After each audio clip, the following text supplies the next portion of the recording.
Hey folks, it's the Daily Landsblog for April the 18th, 2019. And I'm kind of whispering because, what do you call this time, Case? It's the witching It's the hour. witching hour where Wrigley goes insane. So I'm just trying But to only to me. only to you. So let's see what happens here.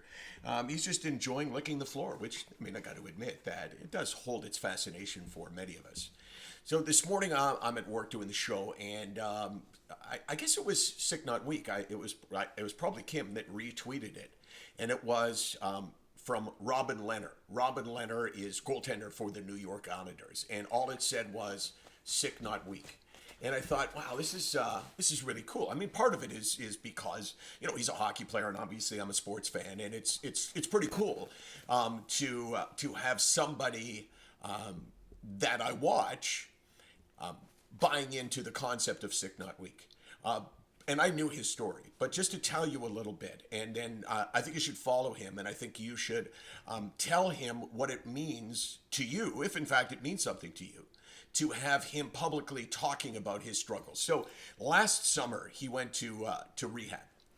Last summer he went for psychiatric treatment. Last summer he was diagnosed with bipolar 1 disease.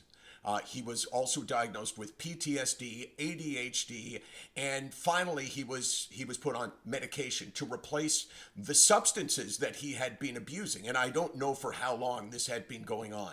So here you had a guy who was kind of buried in the system of hockey, this tough environment.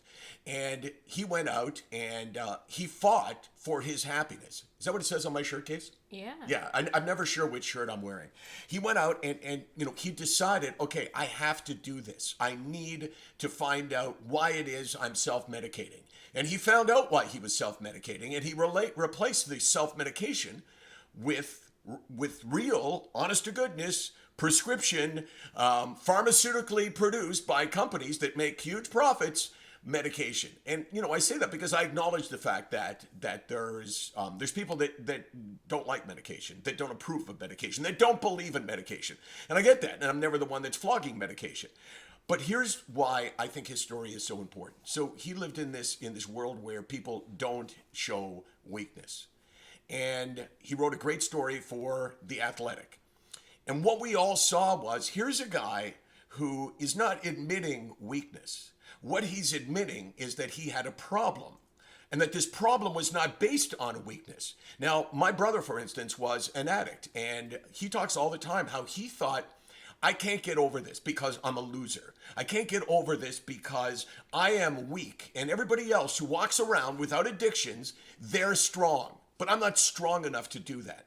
And just to watch Robin Lehner change his attitude about that, go for help, come back and play in the NHL, to get an opportunity to play for Lou Lamoriello, who was the general manager of the Toronto Maple Leafs. And when he was the GM of the Leafs, he and a couple of others asked me to come in to speak to Leaf rookies. Austin Matthews was a rookie there. Mitch Marner was a rookie that year. And I talked about exactly what I'm talking about now. And, I had known Lou from off the record over the years. And I remember talking about mental illness. And I thought, wow, you know what? He kind of gets it, even though he doesn't look like a guy who would get it.